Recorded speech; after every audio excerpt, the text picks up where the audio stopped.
曾经与钢铁侠并肩作战的罗德上校，不知是什么原因竟变成了斯克鲁人，并且还做了变性手术。那他究竟又是在什么时间被调包的呢？故事的开始，由于一系列的国际恐怖事件，罗斯探员赶往了俄罗斯的聚集点。早已等候多时的普雷斯探员察觉出近期发生的5起案子另有蹊跷。虽然事件发生在不同的国家，但却是同一伙人别有用心的策划。准确的来说，对方都不是人。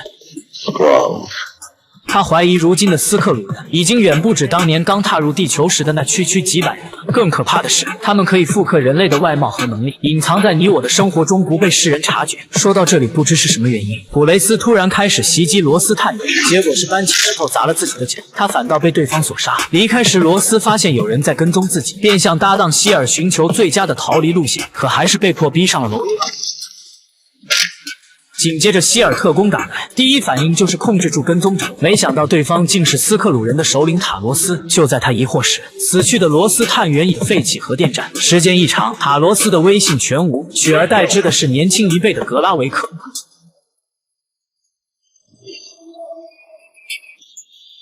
他准备利用脏弹挑起美俄之间的矛盾，从而引发第3次世界大战，彻底摧毁人类，趁机占领地球。与此同时，罗德向美国总统打小报告，称尼克弗瑞擅离职守，脱离了天剑局。总统当即下令让尼克返回太空。看来不怕虎狼对面走，只怕人前两面刀。为了获取更多的情报，尼克离开了公寓。走在街上，他发现陌生的路人都面露杀气，就连原本嬉笑打闹的小女孩也不对劲了。紧接着他就被绑上汽车。原来抓他的人是军情6处的索尼娅，他是奉总统的命令劝尼克回去的。两只老狐狸见面都不直奔主题，而是装作不知情的互相试探着对方。尼克趁机安装了微型摄像头，之后得知政府中的高层很多都被斯克鲁人渗透替换了。另外就是格拉维克目前还没拿到脏弹，如今这东西还在前车臣叛军瓦西利的手中，不敢耽搁片刻。他们解决了军情6处负责盯梢的特工，拜访了瓦西利在市中心的画廊。这也意味着尼克与索尼娅撕破脸。殊不知加雅早已经买走了脏弹，撤离时他正好被希尔特工发现。此时画廊里的两人为了逼供已经开始动手，没想到对方竟也是斯克鲁人假扮的。塔罗斯为了恐怖事件的地点和脏弹的安放数量，并且他会事先在脏弹上做好标记，可广场上人群密集，对方又好像早看出他们的意图，只是一瞬间目标就消失不见了。就在尼克俯瞰全局寻找目标时，发现那晚的小女孩在直勾勾地盯着他。尼克跟随小女孩进入人群，期间对方不断变化身份，让尼克意识到对方也是斯克鲁人。这时其他两人已经截获了背包，哪曾想是空城计，背包里竟什么也没有。此刻小女孩也变回了格拉维克，尼克意识到被骗了，便要开枪，没想到格拉维克马上引爆了真的脏。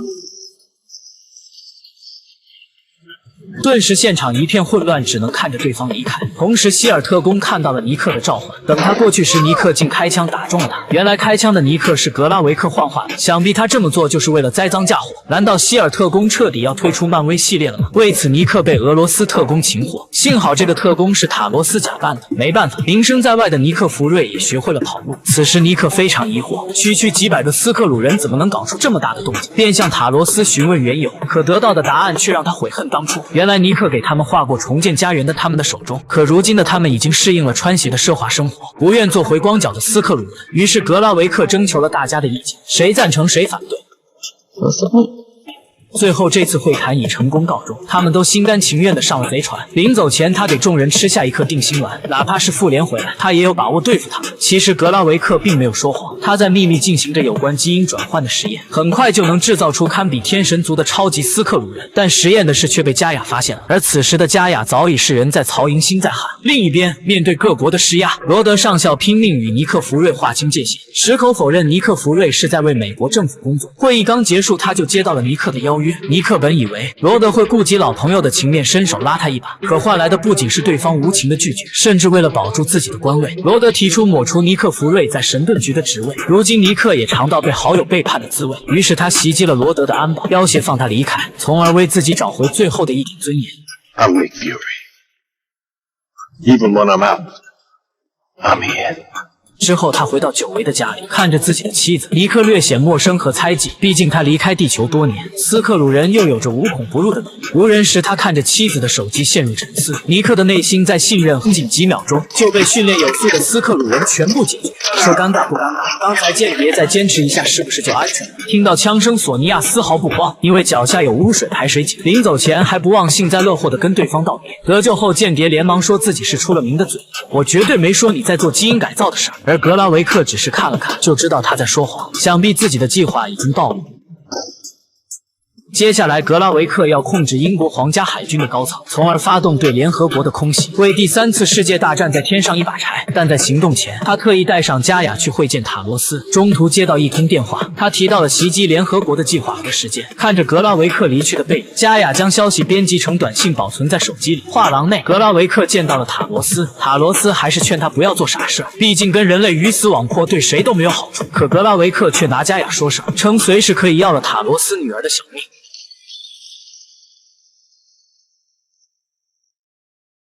即便格拉维克的压迫感拉满，但塔罗斯依旧没怂，因为加雅是他现在唯一的亲人。格拉维克缓缓将手从餐刀下拿出，伤口竟在肉眼可见的速度愈合。看来他已经做了基因实验的小白鼠。刚出门，塔罗斯就被路人撞了一下，随后路人说他掉了手机还给他，塔罗斯马上心领神会，赶紧离开。这一幕恰好被格拉维克看到，但他没有去管塔罗斯，而是紧跟刚才的路人不放，却被辆白车挡住。可这片刻的停顿，目标就不见了，只有加雅在车里等着他。然而被美国政府被斯克鲁人替换。紧接着，尼克听到耳机里塔罗斯说一切顺利，让他赶紧上楼。这样的小把戏又怎么能骗得了尼克福瑞？ This is not a negotiation, Bob. 被逼无奈，高官同意与尼克交换人质。就这样，尼克占据了主动权，可攻击联合国飞机的命令早已下达。舰艇上的人明知道会引发世界混乱，也执行，因为军令不得违抗。无论尼克如何逼迫，高官也不说出指令密码，甚至还出言侮辱塔罗斯的女儿。塔罗斯开枪请他吃了盒饭。原来高官也被斯克鲁人替换，于是塔罗斯立刻给女儿取得了联系。挂掉电话，塔罗斯就开始后悔，而加雅没有犹豫，打晕基地看门的守卫，潜入格拉维克储存替换者记忆的实验室，在高官本人的记忆中找到了终止发射指令。最后一刻，塔罗斯阻止了导弹发射，悬着的心也总算落了地。不过加雅却因此彻底暴露了身份。其实策划这次恐怖事件，就是想引出藏在组织里的内鬼。 Are you a leader of Skrulls? Or a West? 难道龙妈就这么早早的被踢出局了？是在征求了本人的同意才开始假扮的，并答应了希拉的3个要求，其中最后一条便是不能伤害尼克福瑞。其实假希拉就是想体会被爱的感觉。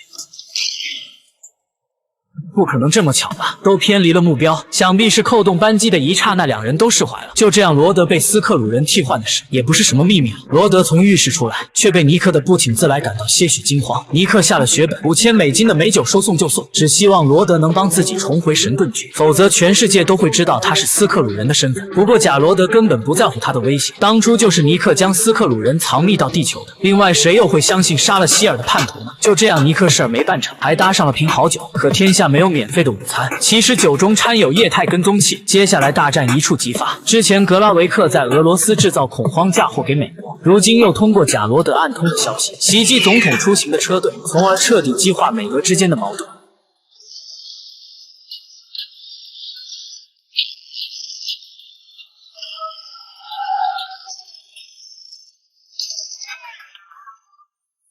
可怜总统被炸成4脚朝天的王八，演戏嘛，自然要演全套。为了逼真，斯克鲁人特意用俄语交流，而贾罗德却在车行走，愤怒驱使着尼克冲着格拉维克一开数枪。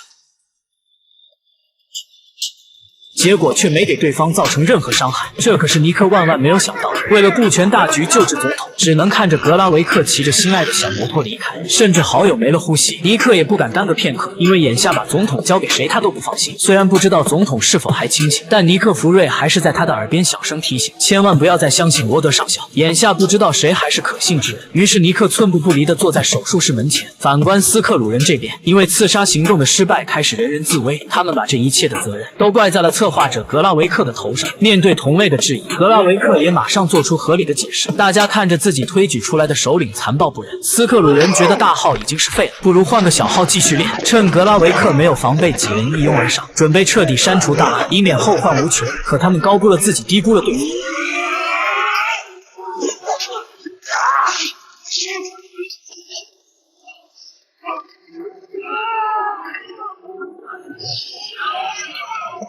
背叛令格拉维克发狂，为了杀鸡儆猴，他当着众人的面处决了最后一个幸存者。与此同时，军情六命令杀了尼克弗瑞，但他们没想到希拉会和加雅待在一起。身为同类又都是女性，他们仿佛心有灵犀，彼此的动作和意图都能完美的契合，默契程度令人惊叹。每一个动作都像是经过精心排练的一样，形成了一个无坚不摧的攻击体系。等待时机的尼克接到格拉维克的电话，对方要求尼克交出复仇者成员的 DNA 样本，否则地球将不复存在。紧接着，一位俄罗斯老头接受海关安检，其实老头就是尼克弗瑞，而他用的易容面纱高达10亿美金。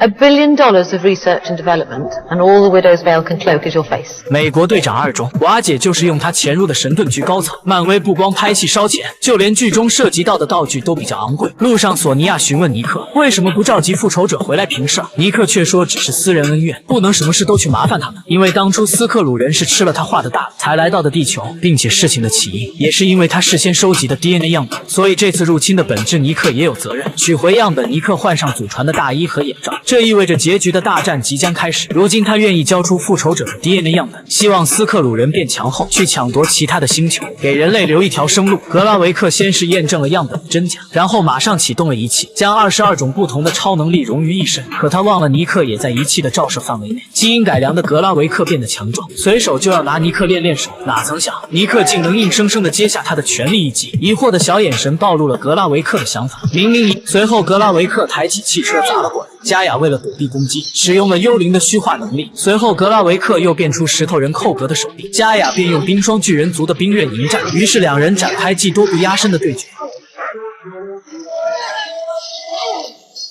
被钉在集装箱上的格拉维克马上改用了乌木猴的超能力，加雅没有防备，被打得节节败退。然后格拉维克的一条腿又变成绿巨人，将加雅踹飞。等加雅爬起后，一只手幻化出黑矮星的手臂，另一只手依旧是惊奇队长，而格拉维克幻化出了灭霸的手。两人飞到空中继续缠斗，急速坠落是加雅用螳螂女的技能将格拉维克短暂的摧毁。